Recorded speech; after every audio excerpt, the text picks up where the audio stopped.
I heard the sounds first, low grunts, the creak of a bed, but when I peeked inside, my world shattered. My 25-year-old stepson, whispering my name. That night, one mistake turned into a fire I couldn't control. "You weren't supposed to see this," I heard myself say. And in that moment, I crossed a line I swore I never would. But what happened after? Even I didn't see coming. Before I go any further, I just want to say thank you to everyone subscribed to this channel. Your support means everything to me. To all new viewers, I see you too. And if you haven't subscribed yet, I hope this story pulls you in deep enough to tap that button. That little click is the fuel that keeps this channel alive and burning. Also, I want to hear what you think about stories like this. Your thoughts, your reactions, your judgments, or understanding. Drop them all in the comments. Let's talk. Let's share. Now, back to that night. I'm Laura, and I've lived in Wyoming for most of my adult life.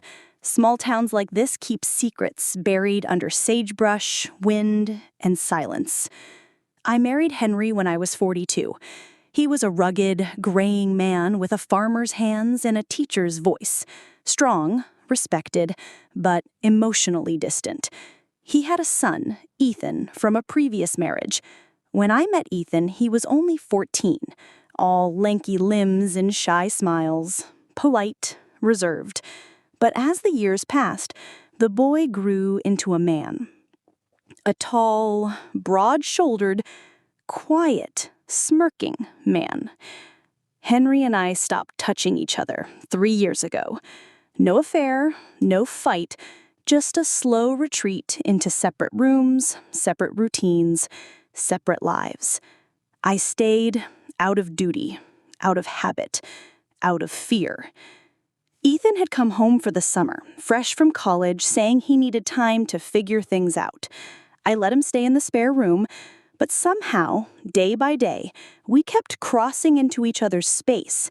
Kitchen glances that lingered too long, shirtless mornings, his hand brushing mine when we passed the plates. That night, I couldn't sleep. The ceiling fan whirred, and Henry was snoring softly in the room down the hall. I got up to get water, and then I heard him. I should have walked away. I should have, but I didn't. I stood at his doorway, watching my stepson move with slow, deliberate strokes.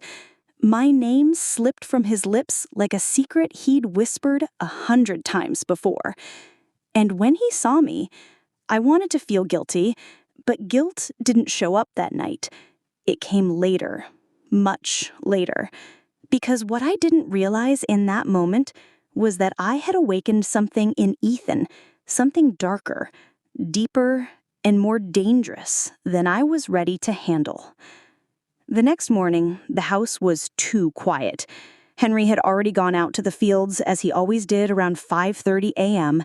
His boots were gone from the porch, his thermos missing. Same routine, same rhythm, but nothing felt the same to me. I was sitting at the kitchen table, staring at the untouched coffee in my hands, when Ethan walked in. He didn't say a word, just looked at me with those same eyes, dark, steady, unapologetic. He was shirtless again, no accident this time. His jeans hung low, his confidence higher than ever. "Morning," he said. I looked up at him, my chest tightening. "We should talk about what happened," I said. He smiled, that lazy, dangerous smile. "We could. Or we could do it again." My breath caught. I hated the way my body reacted to him, the way heat curled inside me like a spark waiting for kindling. But I shook my head, firming my voice. "Number. It was a mistake." He leaned down close, lips inches from my ear. "Then why are you trembling?" He was right. My hands shook slightly against the mug, not from fear, from craving. I stood and walked away from him, from the kitchen, from the memory of last night. But no matter how far I walked in that small house, I couldn't escape what I'd done. or what I was still feeling. That day, I tried to act normal. Chores, dishes, a quick run to town, but Ethan was always there, watching, waiting, testing me. Later that evening, I was folding clothes when I found one of his shirts buried under my clothes in the basket. Not just any shirt, the one he'd worn the night it happened, still carrying his scent, clean cotton, musk, and sin. I dropped it like it burned. When Henry came home, he kissed my cheek like always, sat at the table, told me about a broken tractor and a neighbor's new horse. He didn't notice a thing, and that broke me even more. That night, I lay in bed beside him, silent, still, his back turned, his breathing deep, and my phone buzzed. A message from Ethan. Just 2 words. Still thinking. I turned the screen over and tried to sleep. But sleep didn't come. Instead, memories replayed. His hands, his breath, the way my name sounded in his mouth, and worse, the part of me that wanted more. The next morning, Henry left early again. I was in the kitchen scrubbing dishes when Ethan came up behind me, slow and certain. I froze. "You haven't told him," he whispered. "So I'm guessing you're not done?" I pushed him away, but he was stronger, hungrier. "We're done, Ethan. It was a mistake. One time." He smirked. "Then why do you keep wearing that perfume? The one I said drove me crazy." I had no answer, because deep down, I had put it on for him. That afternoon, I called my best friend Sarah, who lived an hour away in Cody. I didn't tell her everything, but I said enough to confess that I'd blurred the line with Ethan. Her silence on the other end was like a slap. "Laura, you need to stop before this blows up your whole life." But it was already blowing up inside me, around me, between Ethan and Henry, because the guilt had arrived, and it brought company, paranoia, shame, and a secret I couldn't carry much longer. But then something happened that shifted everything. That night, Henry came into the room and said, "Ethan and I are driving up to Cheyenne next weekend to help Uncle Tom with the livestock auction." I nodded. Then Henry added something that made my stomach twist. He's thinking of staying up there for a while, getting some space. Said things feel complicated here. Complicated? Had Ethan told him something? Was he planning to leave? Or worse, was he playing me? That night, I waited until the house was quiet again. Then I walked to Ethan's room and opened the door without knocking. He was sitting on the edge of his bed, shirtless again. But this time, I didn't say a word. He looked up and said, "I knew you'd come back." I stepped in, not because I wanted to, but because I needed to know the truth about who this boy really was and what he wanted from me. What he said next shattered everything I thought I understood. Ethan's room smelled faintly of pine and sweat. The lamp on his nightstand cast a soft amber glow across his bare chest. He looked too calm, too confident, like he'd been waiting for this moment, not just tonight, but for weeks. I closed the door behind me. "What do you want from me, Ethan?" I asked. My voice trembled, but I held his gaze. He leaned back on his elbows, legs spread wide, eyes fixed on mine. "I want to know why you keep pretending you don't want this," he said. "I want to know why you look at me like you're starving, but act like you're afraid to eat." My face flushed with heat. Part of me wanted to scream at him, "You're my stepson," but another part wanted to scream at myself. He stood up slowly, and every inch of him reminded me how far he'd come from that awkward teenager I once helped with science projects. Now he was a man, and he knew it. Worse, he knew I knew it. I turned away, gripping the doorknob like it was my lifeline. "You're leaving next weekend with Henry. That's good. We need space." I felt him step closer, his breath on my neck. "Or maybe I tell him everything before we go," he said too casually. I froze. "What did you just say?" He chuckled under his breath. "Relax. I'm not that cruel yet. But I think you should hear something. The truth." I turned around slowly. "What truth?" He sat back down, elbows on his knees. "You think I just lost control that night, right? that I saw you in the hallway and couldn't stop myself." He paused, then smirked. "I made that happen on purpose." My stomach dropped. "What are you talking about?"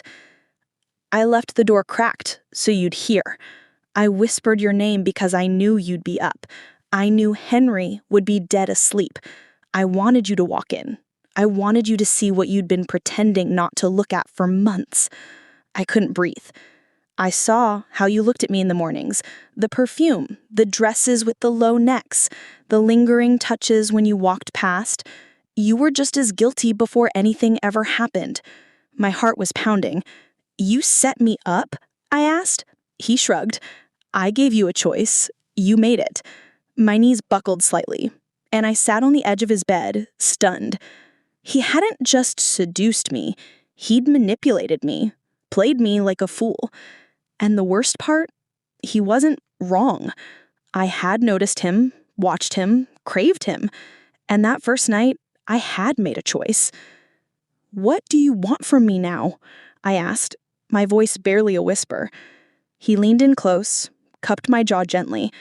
"I want you to admit you liked it, that you needed it, that you're tired of being invisible in your own marriage." Tears welled in my eyes, but I didn't let them fall, because part of me, the part I hated, agreed with him. Henry hadn't touched me in years, hadn't made me feel like a woman, like a desire, like anything other than a fixture in his quiet, fading world. But this wasn't love. This was power, lust, control. And now I saw Ethan for what he was, not a boy craving affection, but a man playing a dangerous game, one he was winning. I stood up and faced him. "You want to win, Ethan? Fine. You got what you wanted. But this ends now. You leave with your father. You go to Cheyenne. You forget this happened. And if you ever threaten to tell him, I swear I'll burn every bridge you have." He looked surprised, then amused. "You really think you can pretend nothing happened?" I stepped closer, my eyes locked on his. "I've lived with bigger lies than you, and I'll survive this one too." He stared at me for a long beat, then smiled. "Guess you're stronger than I thought." As I turned and walked out of his room, I knew the consequences would follow me, that guilt would settle in my bones for years, that I might never forgive myself. But I had taken back control. I had drawn a line in the ashes, and even if my marriage would never be the same, even if I would never look at myself the same way, I had chosen to stop the fire before it consumed everything. Was Ethan playing the long game from the start? Should Laura have confessed to Henry or kept the secret buried? Can desire ever truly be separated from manipulation? Let me know what you think in the comments, and don't forget to like, share, and subscribe to this channel if this story gripped you. Your support is what keeps this journey alive, one confession at a time. Until the next story, stay bold, stay honest, and stay tuned.